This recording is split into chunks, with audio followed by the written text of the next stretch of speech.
Jake Morrison had seen plenty of strange things in his 43 years, but nothing quite like this. The oil fortune he'd inherited from his grandfather had bought him a sprawling ranch in Montana, complete with prize-winning horses and cattle that grazed on thousands of acres. Yet here he stood at 6 in the morning, staring down at a basket tucked between hay bales in his prize stallion stall, containing what appeared to be a newborn baby. The infant couldn't have been more than a few days old, wrapped in a thin pink blanket that had seen better days. A crumpled note was pinned to the blanket, written in shaky handwriting that simply read, "Please take care of Emma. I can't." Jake's weathered hands trembled as he lifted the basket, his mind racing through possibilities. Who would leave a baby in his stable? How had they gotten past his security system? His ranch foreman, Miguel Santos, appeared at the stable door, coffee mug in hand. "Morning, boss. You're up early even for—" Miguel's words died in his throat as he saw what Jake was holding. "Is that a baby?" "Found her in Thunder's stall," Jake replied, his voice barely above a whisper. The baby stirred, making soft, mewling sounds that tugged at something deep in his chest. "Someone left her here overnight." Miguel crossed himself. "We need to call the authorities, Mr. Morrison. Child Services, the police." "I know what we need to do," Jake interrupted, but his eyes never left the tiny face peeking out from the blanket. Emma, according to the note. Such a small thing to carry such a big name. But first, we need to make sure she's okay.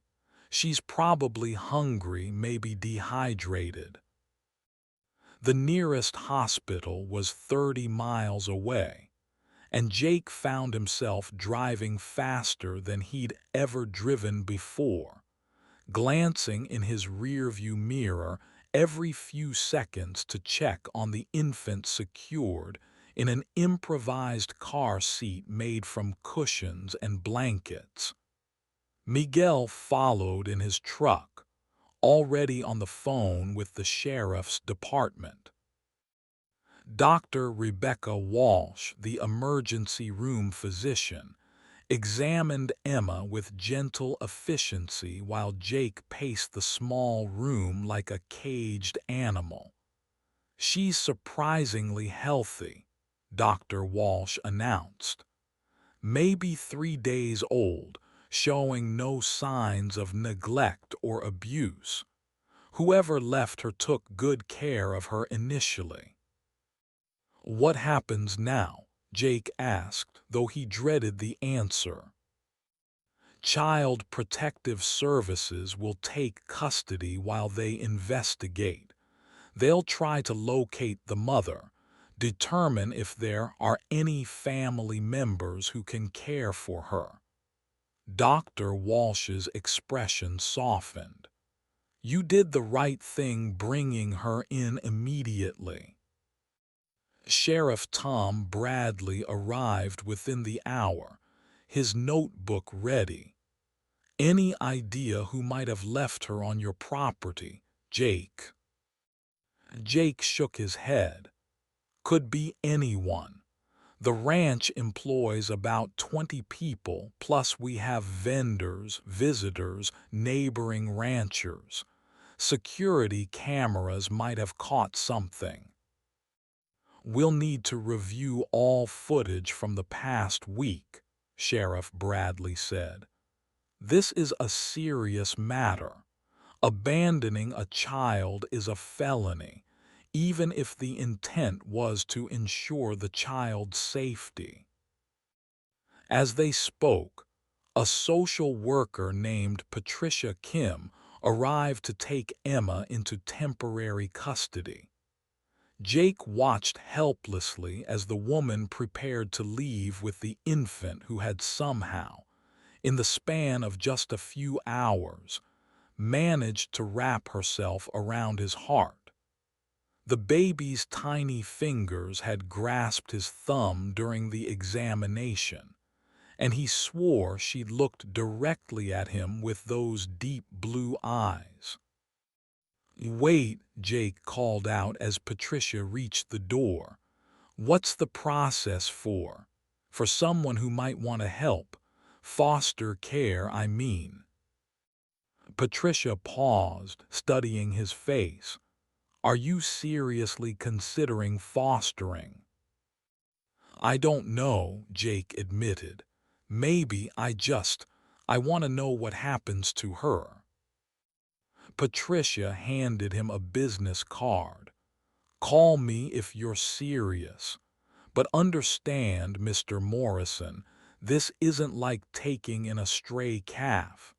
This is a human life we're talking about." Jake nodded, pocketing the card. As Patricia left with Emma, he felt an unexpected emptiness settle in his chest. Miguel placed a supportive hand on his shoulder. "You okay, boss?" "Let's go home," Jake said quietly. "We need to check those security tapes." Back at the ranch, Jake and Miguel spent hours reviewing footage from the cameras positioned around the property. Most showed nothing unusual: ranch hands going about their daily routines, delivery trucks, the occasional deer or elk wandering through. But at 2:47 a.m. 3 days ago, a figure appeared on the camera covering the main stable entrance. "There," Miguel pointed at the screen.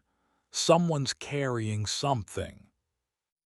The figure was small, moving quickly and staying in the shadows. Definitely female, wearing a dark hoodie and jeans. She glanced around nervously before disappearing into the stable. 15 minutes later, she emerged empty-handed and hurried away into the darkness beyond the camera's range. "Can we enhance this?" Jake asked, leaning closer to the screen. "I'll call my nephew Carlos. He's good with computers, works for a security company in Billings." Miguel pulled out his phone. He might be able to clean up the image. While they waited for Carlos to arrive, Jake found himself wandering back to Thunder's stall. The stallion nickered softly, as if sensing his owner's distress. Jake ran his hand along the horse's neck, his mind churning with questions. Who was the woman in the video? Why had she chosen his ranch? And why couldn't he stop thinking about the way baby Emma had looked at him? His phone buzzed with a text from Patricia Kim. "Emma is settled in emergency foster care. If you're serious about fostering, I can expedite the application process. We need good homes." Jake stared at the message for a long moment before typing back, "I'm serious. Send me the paperwork." As the sun set over the Montana mountains, painting the sky in shades of orange and purple, Jake made a decision that would change everything. He was going to fight for Emma, not just as a foster parent, but as someone who could give her the life she deserved. But first, he needed to find out who had left her in his stable and why. The mystery was just beginning to unfold, and Jake Morrison was determined to solve it. Carlos Santos arrived at the ranch the next morning with a laptop full of video enhancement software. Jake watched intently as the young man worked to clean up the security footage, adjusting contrast and brightness, using filters to reduce noise and sharpen details. "Got it," Carlos announced after an hour of work. "Take a look at this." The enhanced image showed a young woman, probably in her early 20s, with long dark hair partially hidden by the hoodie. Her face was still partially obscured, but there was something familiar about her profile that nagged at Jake's memory. "I've seen her before," he muttered, studying the screen. "I just can't place where." "Could be one of the ranch hand's relatives," Miguel suggested. "Or maybe someone from town." Jake's phone rang, interrupting his thoughts. It was Patricia Kim. "Mr. Morrison, I have your preliminary foster care application here, and I have to say I'm impressed. Your background check came back clean, your financial situation is obviously stable, and your references are stellar. But I need to ask, are you prepared for the reality of caring for an infant? This isn't something you can hand off to your ranch hands." "I understand," Jake replied. "I've been thinking about it nonstop. I want to do this right." "Good. There's a mandatory training program for first-time foster parents. I can arrange for accelerated classes given the circumstances. Also, the birth mother hasn't been located yet, so Emma's status is still uncertain." After hanging up, Jake made a decision. He drove into town to visit Helen Porter, who ran the local daycare center. Helen had been caring for children for 30 years and had helped raise half the kids in the county. If anyone could teach him about infant care, it was her. Jake Morrison wanting to learn about Bobby's. Helen chuckled when he explained his situation. "Never thought I'd see the day, but I heard about the little one found at your ranch. Terrible thing, abandoning a baby like that." "The thing is, Helen, I don't think she was abandoned out of cruelty. The baby was well cared for, healthy. Someone made sure she was safe before leaving her." Helen's expression grew thoughtful. "You might be right. Sometimes young mothers get desperate, especially if they don't have support. Did you know we had a young woman come by here about 6 months ago, asking about childcare costs and adoption resources?" And Jake's pulse quickened. "Can you describe her?" "Pretty thing, early 20s, dark hair. Looked scared and alone. She was pregnant, maybe 5 or 6 months along. I gave her some pamphlets about local resources, but she never came back." "Did she give you a name?" "Said her name was Lisa, but I got the impression she wasn't being entirely truthful. She kept looking over her shoulder like she was afraid someone might see her." Jake felt pieces of a puzzle beginning to form. "Helen, would you be willing to help me learn about infant care?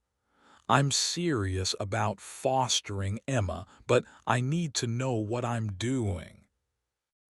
Helen smiled warmly. "Of course, dear.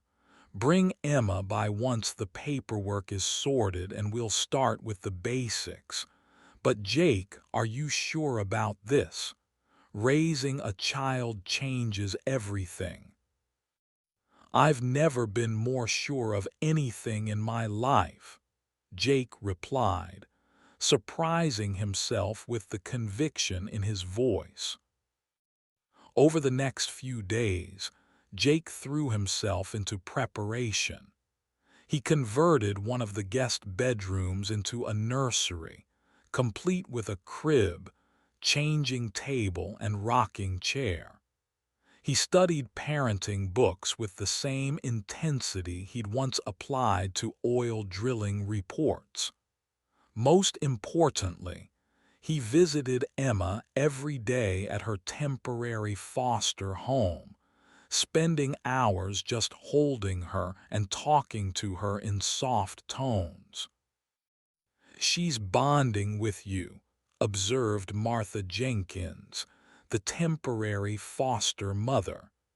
"Look how she calms down when you hold her." It was true. Emma seemed to recognize Jake's voice and scent, settling peacefully in his arms while remaining fussy with others. The connection felt natural, as if they'd known each other far longer than a few days. On Friday evening, Jake's phone rang with an unexpected call. "Mr. Morrison, this is Lisa Chen, Lisa Martinez. I'm the one who left the baby at your ranch." Jake's heart stopped. "Where are you? Are you okay?" "I'm safe, but I need to explain. Can we meet? I owe you that much." They arranged to meet at a diner 30 miles from the ranch, neutral territory where Lisa would feel safe. Jake arrived early, his nerves on edge. When Lisa walked in, he immediately recognized her from the security footage. She was younger than he'd expected, maybe 22, with the same dark hair and nervous demeanor Helen had described. "Thank you for coming," Lisa said, sliding into the booth across from him. Her hands shook as she reached for her coffee cup. "I know what I did was wrong, but I didn't know what else to do."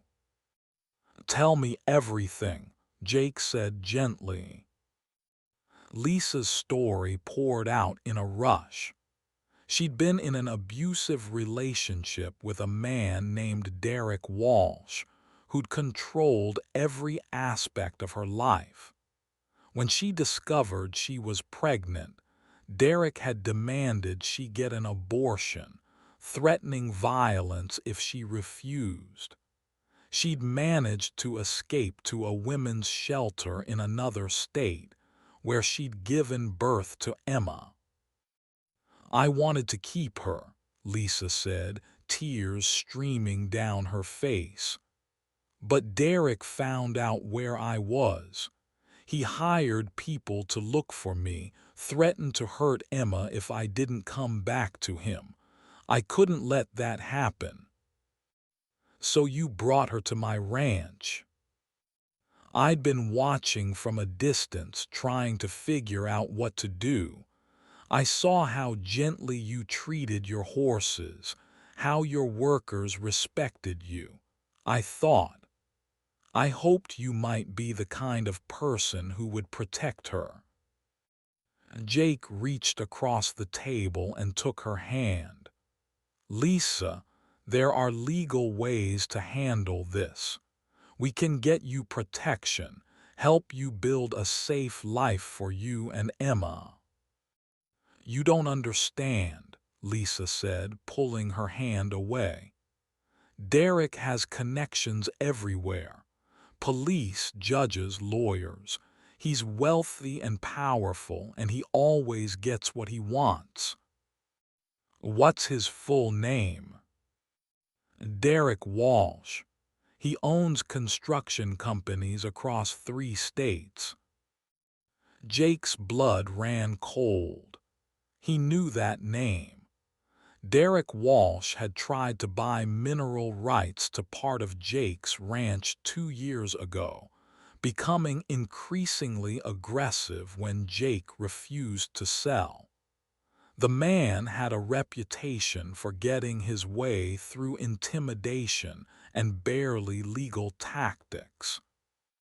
Lisa, I need you to trust me. I have resources, connections of my own. We can fight this together. I can't ask you to do that. You don't know what he's capable of. Neither do you know what I'm capable of, Jake said firmly. Emma deserves to be with her mother, but only if it's safe. Let me help you make it safe. For the first time since she'd sat down, Lisa looked hopeful. What did you have in mind? Jake had been thinking about this moment since he'd first held Emma. First, we get you legal representation. Real legal representation, not some overworked public defender.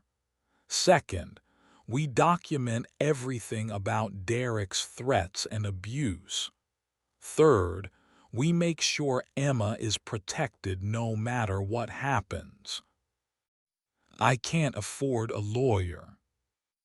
You don't need to. I can. Consider it an investment in Emma's future. Lisa stared at him in disbelief. Why would you do this for us? You don't even know us. Because every child deserves a chance at a real life, and every mother deserves the right to protect her child.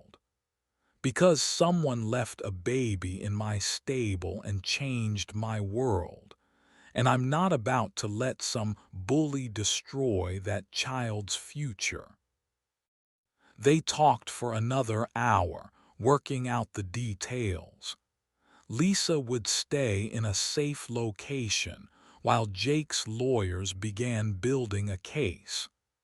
Emma would remain in foster care temporarily, with Jake as her primary caregiver once the paperwork was approved. Most importantly, they would work together to ensure Derek Walsh could never hurt Lisa or Emma again. As they prepared to leave, Lisa grabbed Jake's arm. Mr. Morrison, I need you to know something. If this doesn't work out, if Derek finds us anyway.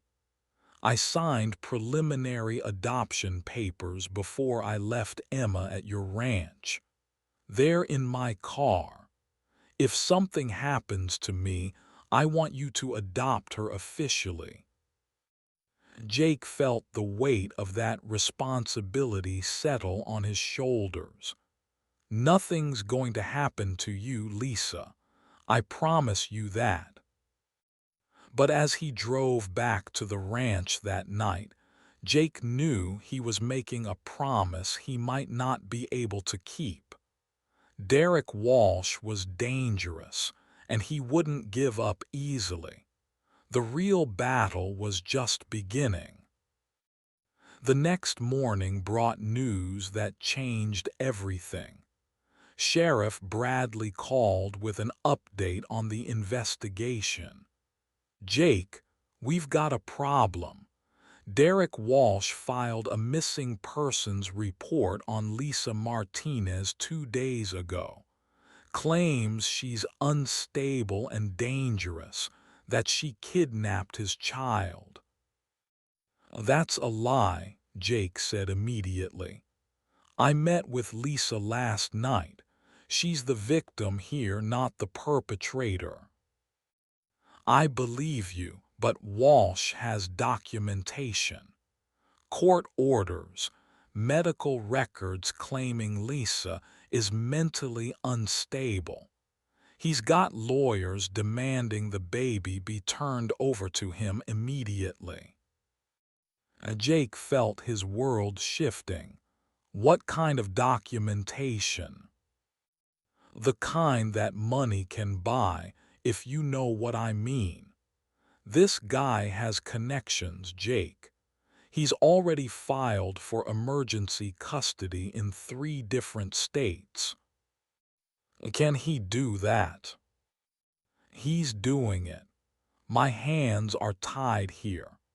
Child Services is under pressure to transfer the baby to his custody pending a full investigation. Jake's mind raced. How long do we have? Maybe 48 hours. His lawyers are pushing for an emergency hearing. After hanging up, Jake immediately called his own legal team. Within an hour, 3 of the best family law attorneys in the state were on their way to his ranch. If Derek Walsh wanted a fight, he would get one. The lawyers arrived that afternoon.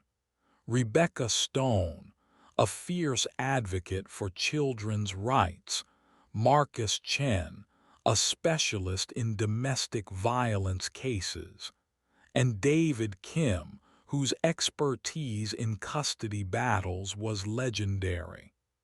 They set up a temporary office in Jake's study, phones ringing constantly as they worked to build a defense. The problem is time, Rebecca explained. Walsh has been planning this for months, maybe longer. He's got a paper trail that makes him look like a concerned father and Lisa look like an unstable runaway. What do we need to prove he's lying? Jake asked. Evidence of abuse, witnesses, medical records showing Lisa's true mental state. We need to find people who knew about the relationship, who saw what Derek did to her. Marcus looked up from his laptop. I've got contacts at several women's shelters.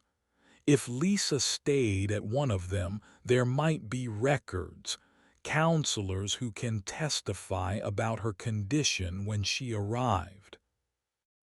And I'm filing motions to slow down Walsh's emergency custody request, David added. We need every hour we can get. Jake spent the next 24 hours doing something he'd never done before, begging. He called every contact he had, every favor he was owed, every connection that might help. His oil industry contacts led him to private investigators who specialized in corporate corruption. His ranching friends connected him with people who'd had dealings with Derek Walsh's construction companies. The breakthrough came from an unexpected source. Maria Santos, Miguel's cousin, worked as a nurse at a hospital in Colorado. She remembered treating a young pregnant woman who'd been brought in with suspicious injuries, injuries consistent with domestic violence. I remember her because she was so scared, Maria told Jake over the phone. She wouldn't give her real name, but she had these bruises on her arms that looked like fingerprints. She was about 6 months pregnant, and she kept saying she had to protect her baby. Can you testify to that? I can do better than that. I still have the photos we took for evidence. Hospital policy requires documentation of suspected abuse cases. Jake felt a surge of hope. Maria, you might have just saved a little girl's life.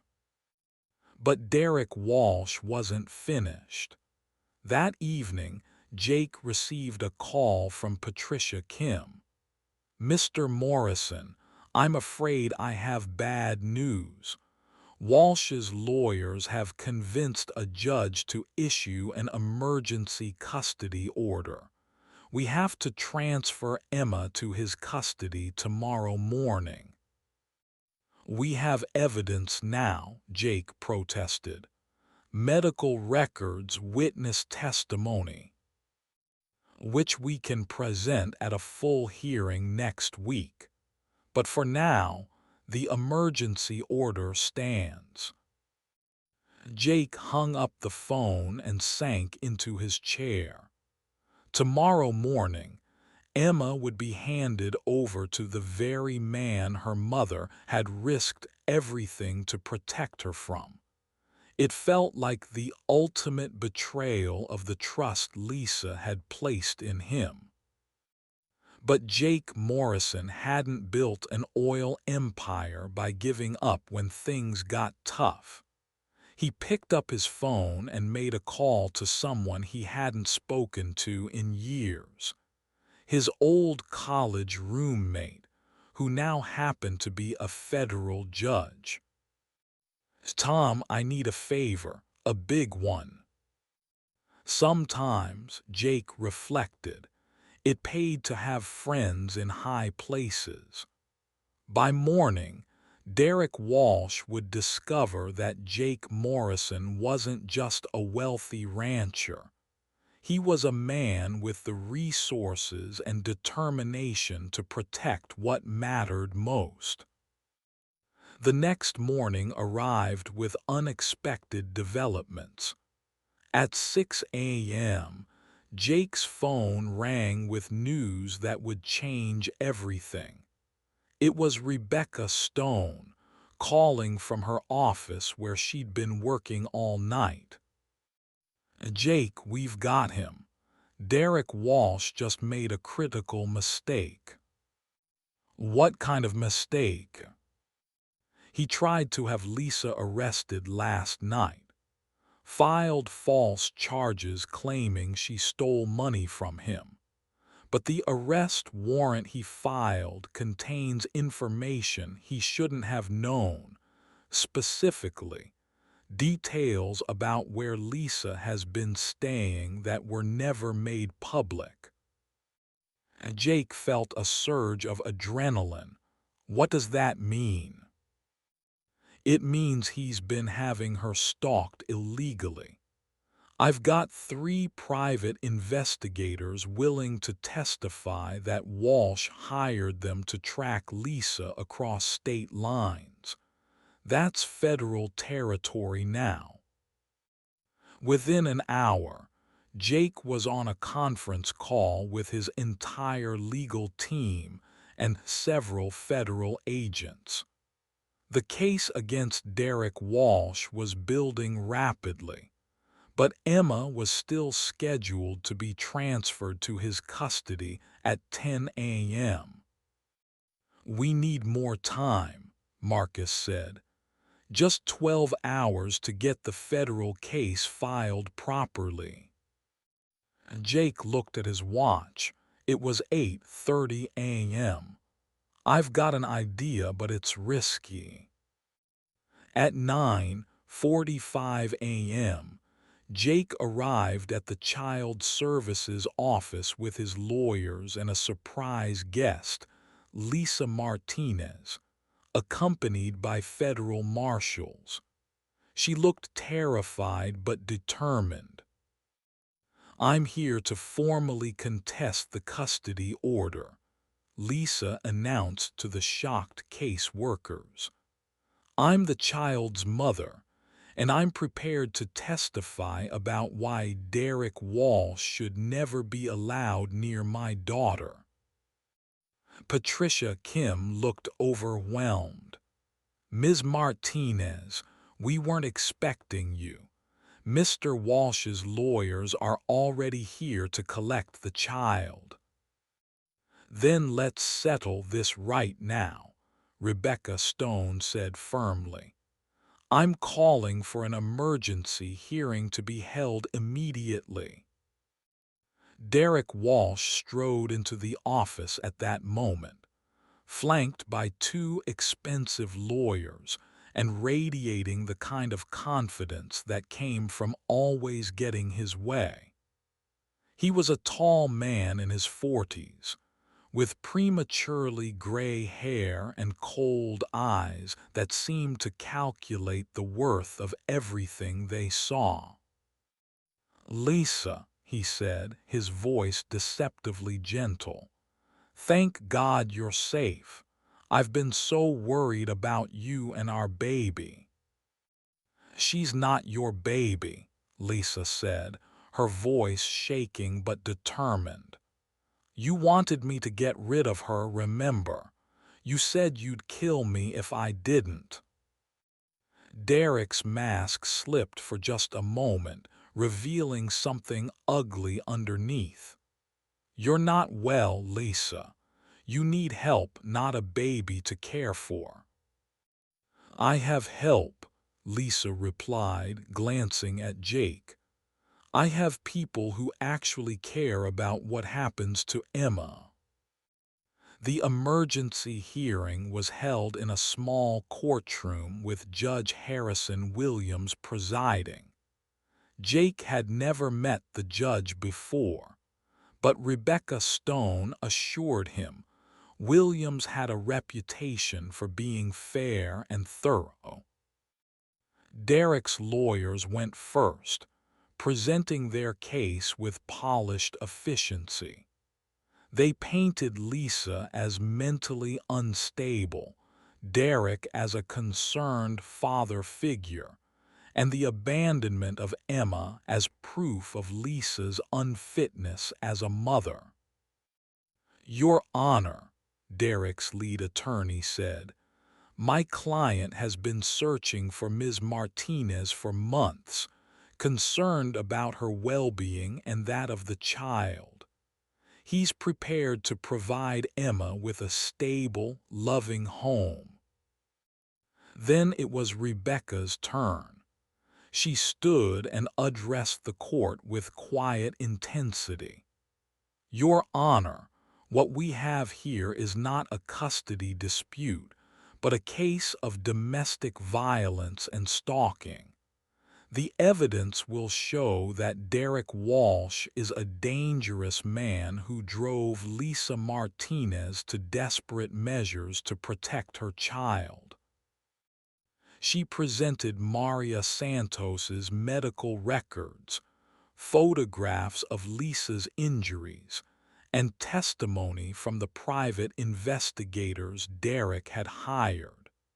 Most damaging of all, she played a recording Lisa had made on her phone during one of Derek's violent outbursts. Derek's voice came through the courtroom speakers, cold and threatening. "If you think you can leave me, you're wrong. I'll find you wherever you go. And if you try to keep that baby from me, I'll make sure you never see it again." The courtroom fell silent. Judge Williams studied the evidence for several long minutes before speaking. "Mr. Walsh, these are serious allegations. Do you have a response?" Derek's lawyer whispered urgently in his ear before standing. "Your Honor, my client denies these allegations. The recording could be fabricated. The medical records could be from any number of incidents." "Enough," Judge Williams interrupted. "I've heard enough to know that this child's safety is in question. I'm ordering Emma to remain in foster care pending a full investigation. Furthermore, I'm issuing a restraining order against Mr. Walsh. He is not to come within 500 feet of either Lisa Martinez or the child. Derek's face turned red with rage. You can't do this. I have rights. What you have, Mr. Walsh, is a date with a federal grand jury, announced FBI agent Sarah Chen, who had been sitting quietly in the back of the courtroom. You're under arrest for interstate stalking and harassment. As Derek was led away in handcuffs, Jake felt a weight lift from his shoulders. Emma was safe, at least for now, but the real work was just beginning. Over the next several weeks, Jake threw himself into learning everything he could about infant care. Helen Porter became his unofficial mentor, teaching him to change diapers, prepare bottles, and recognize Emma's different cries. The baby seemed to thrive in his care, growing stronger and more alert each day. Lisa, meanwhile, was working with counselors to heal from her trauma while also preparing for the custody battle ahead. She visited Emma every day, and Jake could see the bond between mother and daughter growing stronger. She's lucky to have you, Lisa told Jake one afternoon as they watched Emma sleep in her crib. I never imagined when I left her at your ranch that things would turn out like this. What do you mean? I mean I was prepared to never see her again. I thought I was giving her up forever to save her life. But now, maybe we can actually be a family. Jake felt a complex mix of emotions. He'd grown to love Emma as if she were his own daughter, but he also knew that Lisa deserved the chance to raise her child. What are you thinking about for the future? Lisa was quiet for a moment. I've been thinking about that a lot. I want to be Emma's mother, but I also know that you've been more of a father to her than Derek ever could be. Maybe we could work something out. Shared custody or something like that. I'd like that, Jake said, surprised by how much he meant it. I'd like that a lot. The custody hearing was scheduled for the following month, but Derek Walsh's legal troubles were mounting. Federal prosecutors had found evidence of his pattern of harassment and abuse, spanning several years and multiple victims. His construction company was under investigation for fraud and tax evasion. Most importantly for Emma's case, 3 other women had come forward with similar stories of abuse and stalking. He's going to prison, Rebecca Stone told Jake confidently. The question is for how long. But Derek wasn't finished fighting. From his jail cell, he continued to file legal motions, claiming that Emma wasn't actually his biological child and demanding paternity tests. He hired new lawyers, private investigators, and even tried to bribe witnesses. He's desperate, Marcus Chen observed. Desperate men do dangerous things. The danger became real when Lisa's safe house was discovered by one of Derek's remaining associates. She and Emma had to be moved to a secure location, with federal marshals providing protection. This can't go on forever, Lisa said during one of their supervised visits. Emma deserves a normal life, not one where she's constantly looking over her shoulder. Jake had been thinking the same thing. What if we disappear for a while? I have properties in other states, other countries even. We could take Emma somewhere safe until this is all resolved. Run away, you mean? A strategic relocation, Jake corrected with a slight smile. At least until Derek is convicted and sentenced. Lisa considered this. It would mean leaving everything behind, my life such as it is. But Emma would be safe, and you'd have time to heal, to build a new life. What about you? Why would you give up your ranch, your business for us? Jake looked at Emma, who was sleeping peacefully in Lisa's arms. Because some things are more important than oil wells and cattle. Because that little girl has changed my life in ways I never expected. And because I think we make a pretty good team. Lisa smiled, the first genuine smile Jake had seen from her in weeks. A millionaire cowboy, a scared single mother, and a baby who was found in a stable. Sounds like the beginning of a fairy tale. Maybe it is, Jake said, but even fairy tales need happy endings. The decision to relocate was made easier by Derek's continued threats from prison. His lawyers had managed to get him bail pending trial, and within hours of his release, he'd violated his restraining order by showing up at Lisa's former apartment. That's it, Jake decided. We're leaving tonight. By dawn, Jake, Lisa, and Emma were on a private jet heading to Jake's ranch in New Zealand. It was a property he'd purchased years ago as an investment, but had never spent significant time at.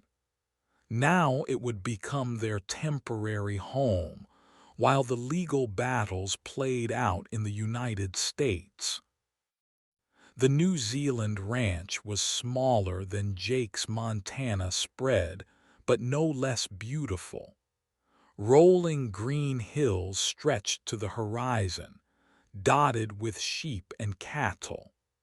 The main house was a modest but comfortable structure with large windows that offered stunning views of the surrounding countryside.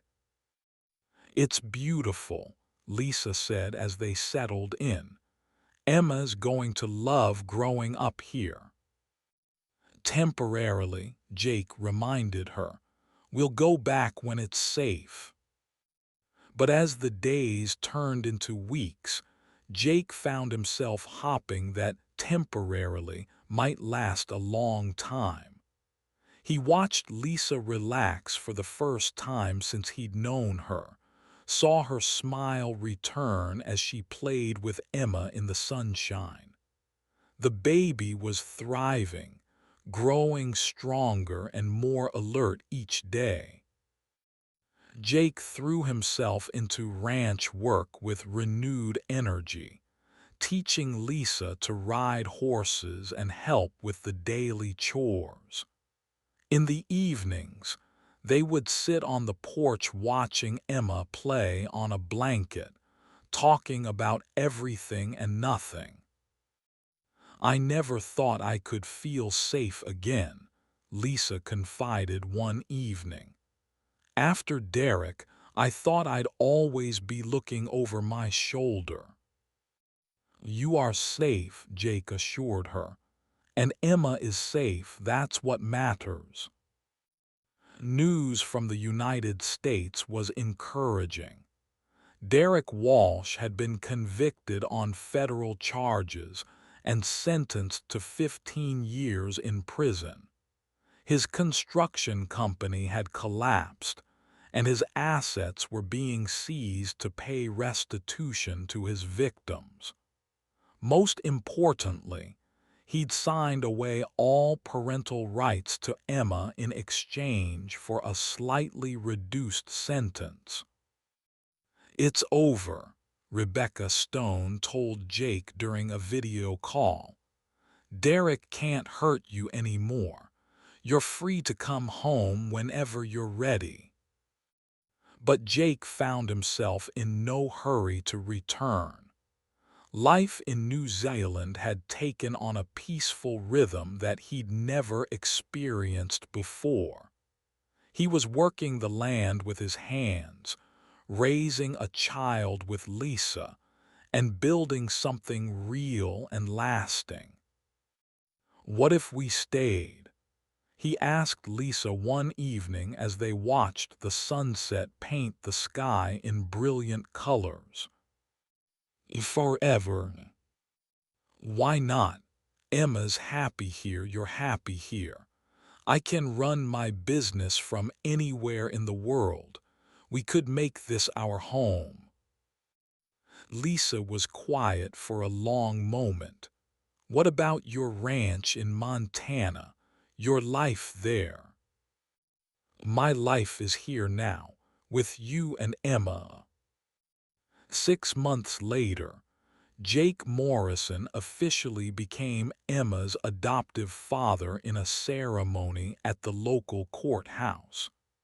Lisa had insisted on the adoption, saying she wanted Emma to have the security of knowing Jake would always be her father, no matter what happened. "She's yours now," Lisa said as they left the courthouse, "legally and officially." "She's ours," Jake corrected. "She's always been ours." As they drove back to the ranch, Emma babbling happily in her car seat, Jake reflected on the journey that had brought them here. A baby left in a stable had changed everything: his priorities, his future, his definition of family. The Montana ranch was still there, managed by Miguel and the crew, producing oil and raising cattle. But Jake's heart was here now, in New Zealand, with Lisa and Emma. They were building something new together, something that felt more real and valuable than all the oil wells and stock portfolios in the world. That evening, as they put Emma to bed in the nursery they'd built together, Jake made a decision that had been forming in his mind for months. "Lisa," he said, his voice nervous, "I have something to ask you." She looked up from the crib where Emma was finally settling down for the night. "What is it?" Jake dropped to one knee, pulling out a ring he'd been carrying for weeks. "I know we've been through a lot together, and I know this might seem crazy, but I love you. I love Emma. I want us to be a real family, officially." Lisa's eyes filled with tears. "Jake, you don't have to." "I want to. I want to wake up every morning knowing that you and Emma are mine and I'm yours. I want to grow old with you, watch Emma grow up, maybe even give her some brothers and sisters." "Yes," Lisa whispered, then louder. "Yes, of course, yes." As they kissed, Emma made a soft cooing sound from her crib, as if she approved of the arrangement. Jake laughed, thinking about how far they'd all come from that morning when he'd found a baby in his stable. A year later, Jake and Lisa were married in a small ceremony on the ranch, with Emma toddling between them as they exchanged vows. The guest list was small. Miguel and his family had flown in from Montana. Helen Porter had made the trip from the States, and several of their New Zealand neighbors had become close friends. "I never thought my life would turn out like this," Lisa said during her vows. "I never thought I could be this happy, this safe, this loved." "I never thought I needed a family," Jake replied. "I thought I was complete with just my ranch and my horses. But Emma showed me what I was missing, and you showed me what love really means." As they danced at their reception, Emma sleeping peacefully in her grandmother Helen's arms, Jake thought about the note that had been pinned to Emma's blanket that first morning. "Please take care of Emma. I can't." Lisa had kept the note, framed it, and hung it in Emma's nursery. But she'd added something to it, a new note in her own handwriting. "Thank you for taking care of us both. We love you." Jake had found much more than a baby in his stable that morning. He'd found his family, his purpose, and a love deeper than anything he'd ever imagined. The millionaire cowboy had become something better, a father, a husband, and a man who understood that the greatest treasures in life couldn't be drilled from the ground or counted in bank accounts. Emma's first word was "Daddy," and she said it looking directly at Jake. Lisa cried happy tears, and Jake felt his heart grow 3 sizes, like something out of a children's story. "She knows," Lisa said, wiping her eyes. "She knows you're her daddy." "She's known all along," Jake replied, picking up his daughter and spinning her around until she giggled with delight. "Just like I've known all along that I was meant to find her."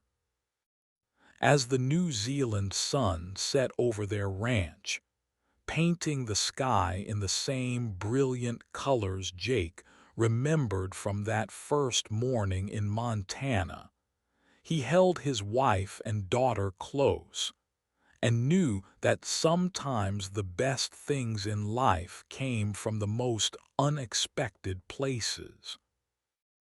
2 years after Emma's first word, the Morrison family had grown by one more member.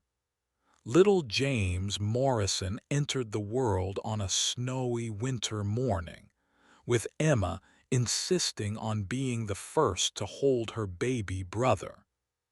Jake watched his daughter gently stroke James's tiny hand and felt overwhelmed by the completeness of their family. "He's perfect," Emma declared in her 3-year-old voice. "He looks just like Daddy." Lisa laughed from her hospital bed. "He looks like a wrinkled little old man, just like you did when you were born." Jake couldn't argue with Emma's assessment. James did have his dark hair and strong chin, but more importantly, he had that same peaceful expression Emma had worn when Jake first held her. It was as if both children had been born knowing they were exactly where they belonged.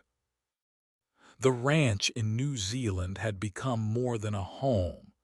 It was a sanctuary where their family could grow without the shadows of the past hanging over them. Jake had expanded the operation, adding sustainable farming practices and renewable energy systems that reflected his evolving values. The oil money that had once defined him now served a different purpose, creating a legacy for his children that went beyond mere wealth. Emma showed an early fascination with the horses, just as Jake had hoped she would. By her 4th birthday, she was riding her own pony, a gentle mare named Buttercup that Jake had specially trained for her. Lisa often joked that Emma had inherited Jake's horse sense along with his stubborn streak. "She's fearless," Lisa observed one afternoon as they watched Emma practice jumping small obstacles on Buttercup, just like her father. "She gets that from her mother, too," Jake replied, remembering Lisa's courage in standing up to Derek Walsh. "It takes a special kind of bravery to protect what you love."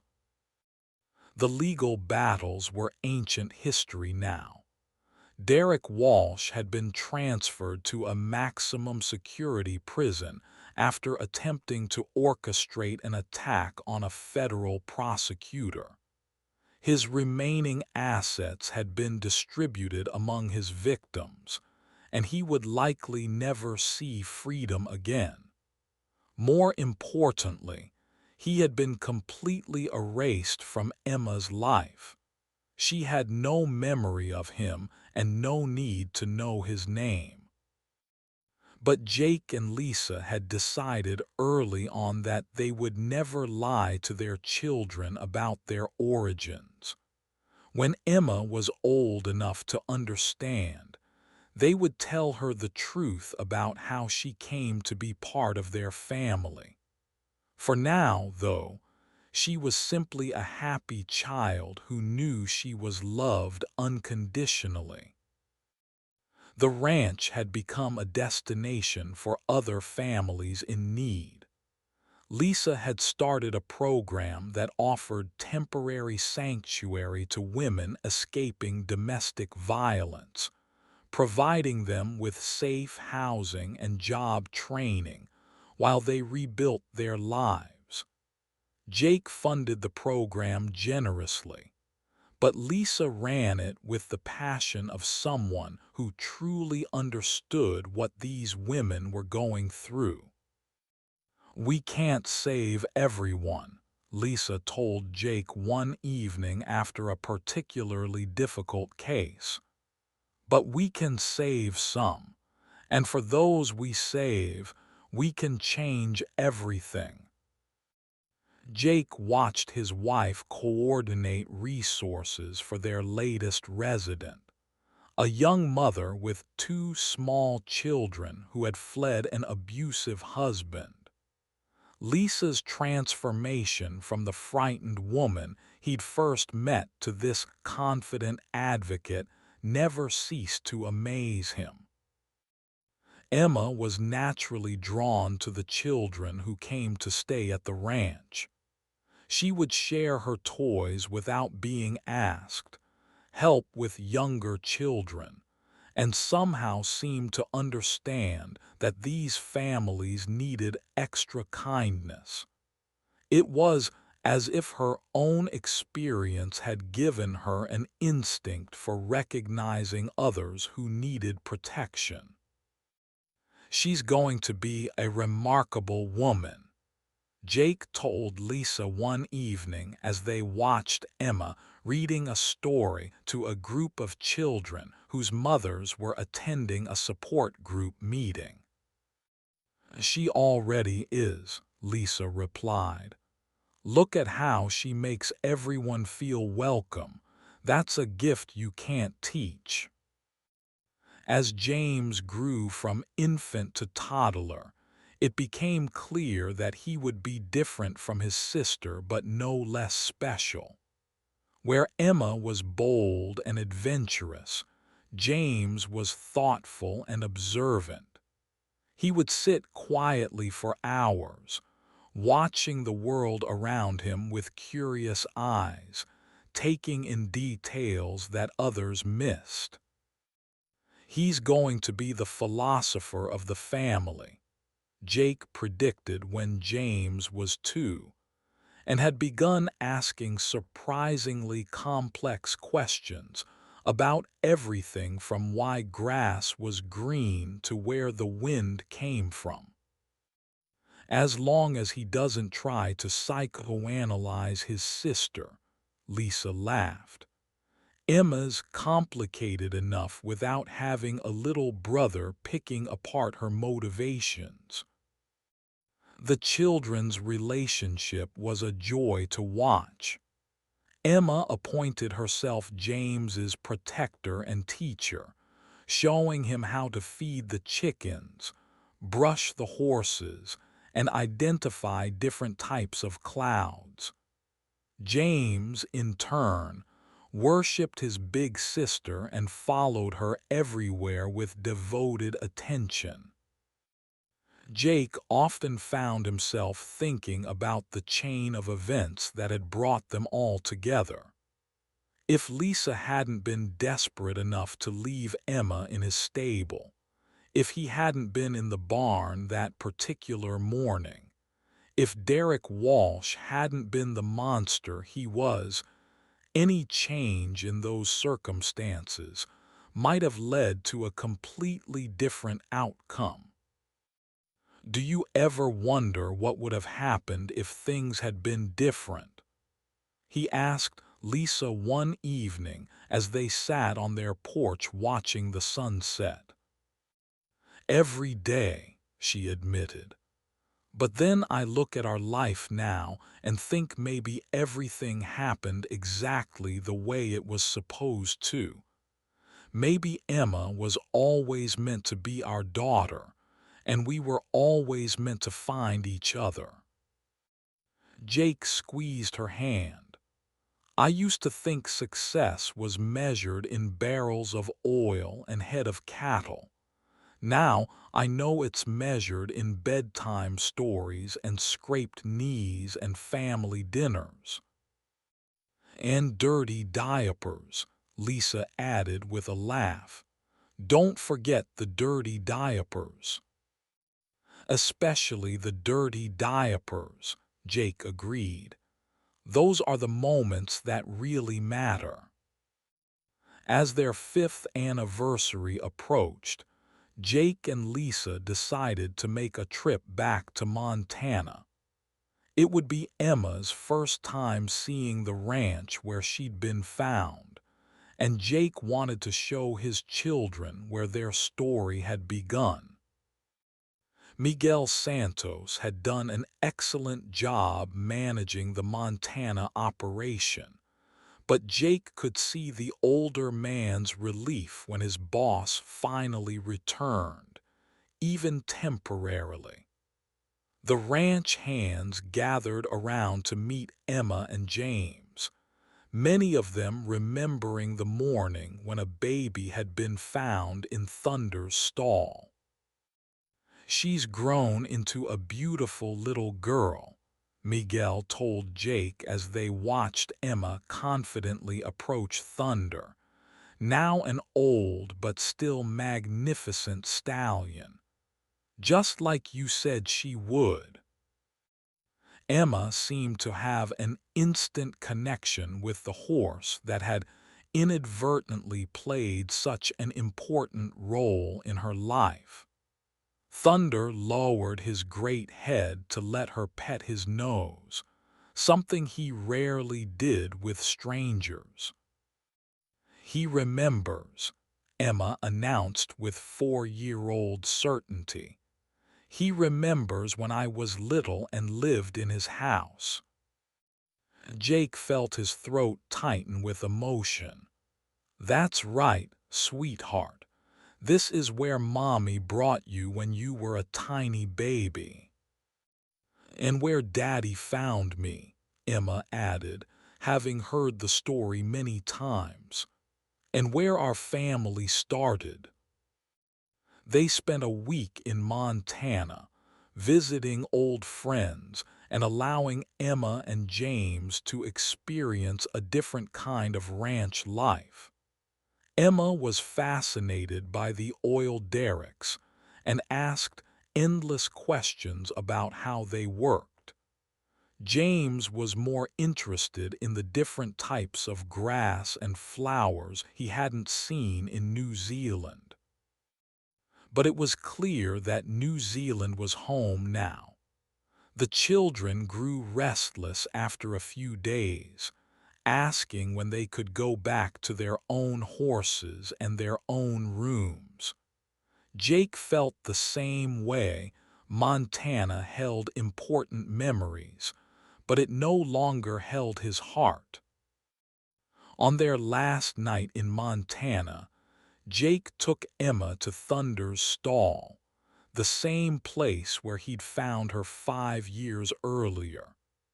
The stallion was older now, moving more slowly, but he still had the same gentle presence that had somehow made him the perfect guardian for an abandoned baby.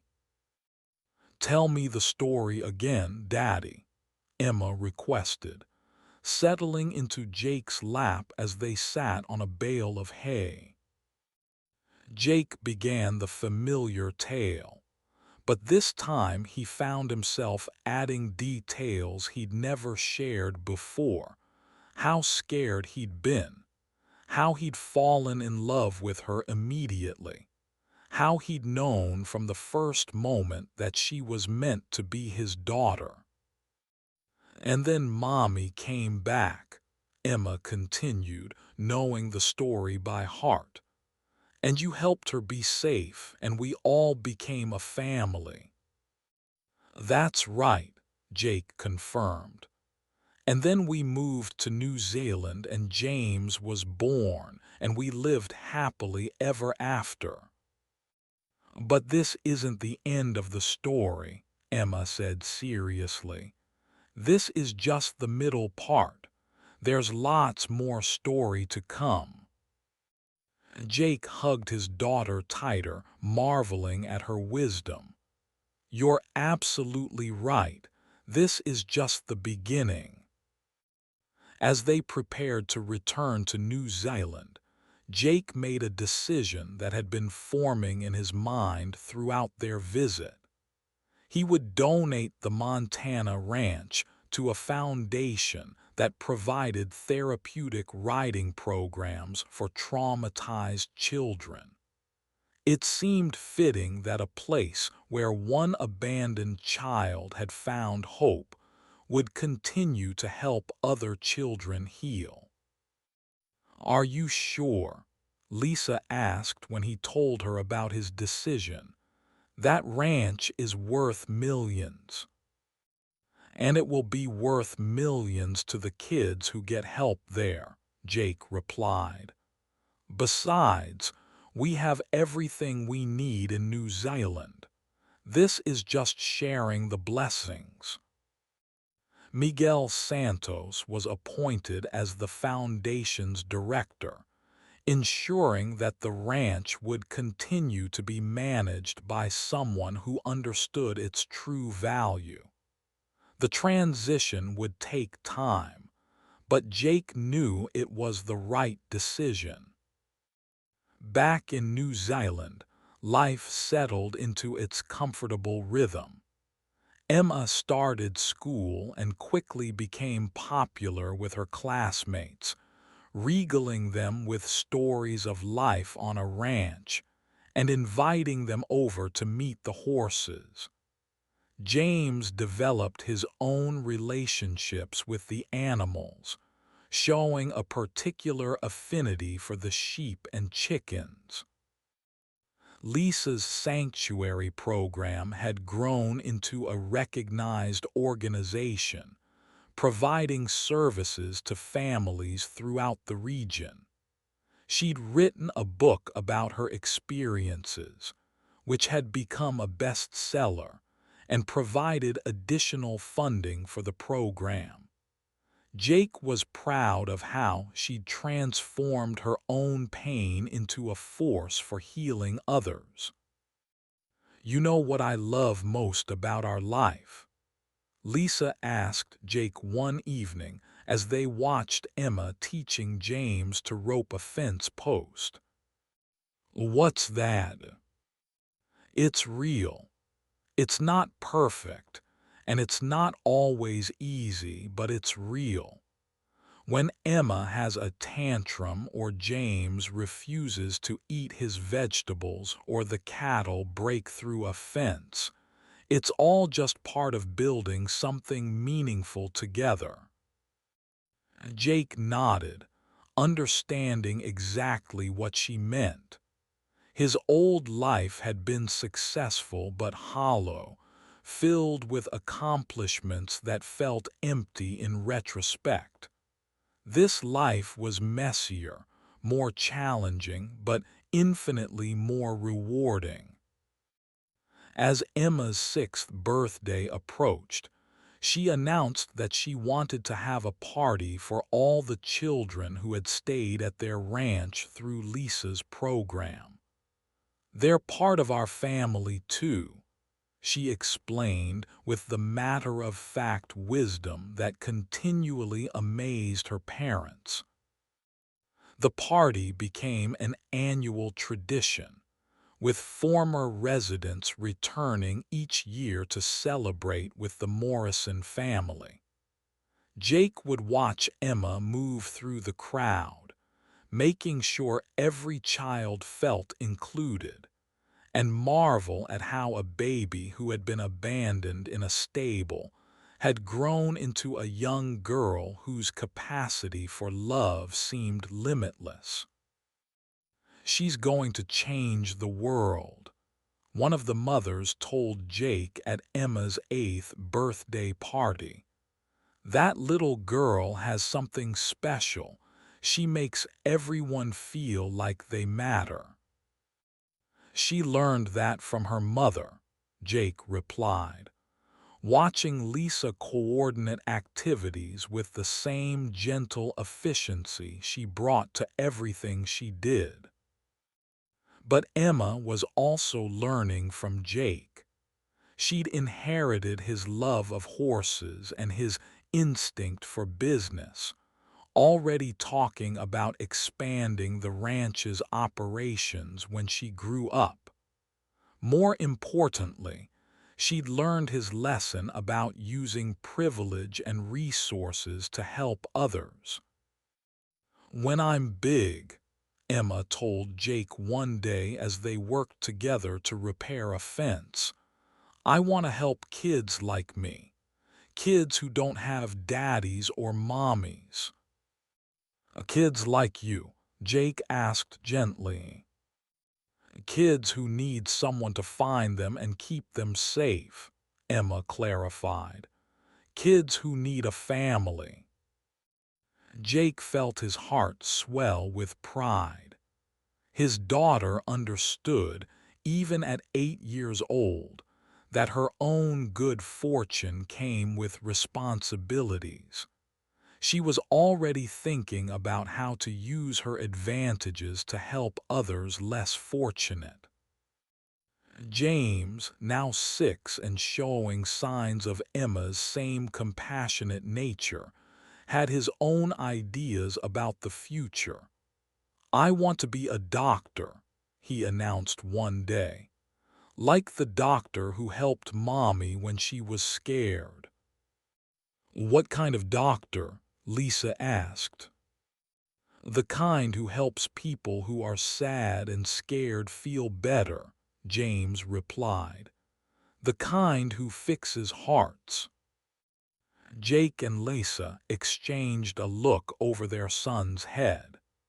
Even at 6, James seemed to understand that some wounds weren't visible, but were just as real and just as important to heal.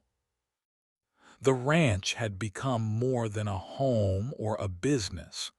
It was a legacy. Jake and Lisa were raising children who understood that privilege came with responsibility, that love was measured in actions rather than words, and that sometimes the greatest gifts came from the most unexpected places. As Emma's 9th birthday approached, she made a request that surprised everyone. "I want to visit the place where I was born," she said. "I want to see where Mommy lived before she brought me to Daddy." Jake and Lisa had discussed this possibility, knowing that someday Emma might want to understand her complete history. They'd prepared for it, researching her birth hospital and the women's shelter where Lisa had stayed. "Are you sure?" Lisa asked gently. "It might be sad for you to see those places." "I'm not sad about my story," Emma replied with typical confidence. "I'm proud of it. You were brave and Daddy was kind and I was lucky. I want to see all the places that made me who I am." So they planned a trip to Colorado, where Emma had been born. It would be a journey of discovery, but also of gratitude, a chance to honor the difficult beginning that had led to such a beautiful life. At the hospital where Emma had been born, they met Dr. Patricia Williams, who had delivered her 9 years earlier.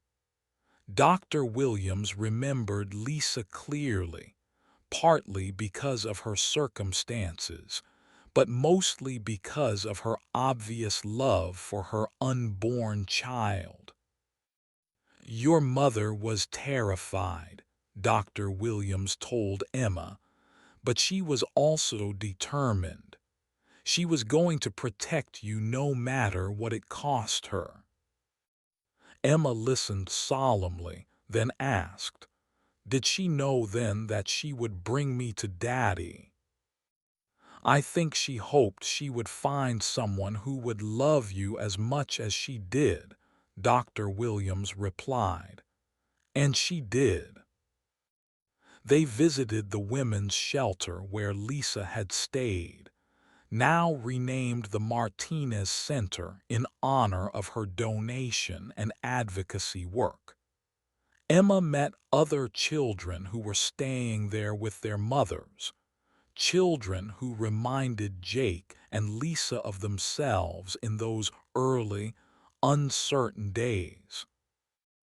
"This is where brave mommies bring their bobbies to keep them safe," Emma told James as they toured the facility.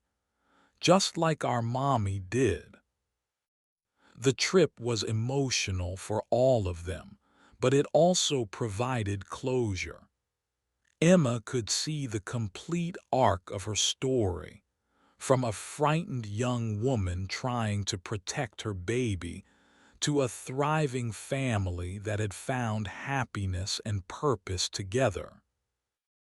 "I'm glad Mommy was brave," Emma said on the plane ride home.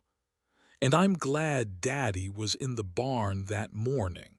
And I'm glad we're all together now." "Me too," Jake said, holding his daughter close. "Me too." As they flew back to New Zealand, Jake reflected on how completely his life had changed. The millionaire cowboy who had once measured success in oil profits and land ownership now understood that true wealth couldn't be counted in dollars or acres. It was measured in bedtime stories and family dinners, in scraped knees kissed better and fears soothed away. Emma had fallen asleep against his shoulder, her small hand still clutching the photo Dr. Williams had given her, a picture of Lisa holding her newborn daughter, both of them looking exhausted but hopeful. It was a reminder of how far they'd all come, and how much love had grown from such a difficult beginning. "Look at our family," Lisa whispered, nodding toward James, who was sleeping curled up in his seat with a book about horses still open in his lap. "Look at what we built together." Jake squeezed her hand. "Look at what we found together. Sometimes I think Emma found us as much as we found her." As the plane carried them home to New Zealand, Jake knew that their story was far from over. Emma and James would grow up, face their own challenges, make their own choices, but they would do it with the foundation of love and security that Jake and Lisa had built for them. The baby who had been found in a stable had become the cornerstone of a family that would continue to grow and change, and find new ways to help others. And the millionaire cowboy who had once lived alone with his horses and his oil wells had learned that the greatest discovery of his life hadn't come from drilling into the earth. It had come from opening his heart to a tiny child who needed someone to love her.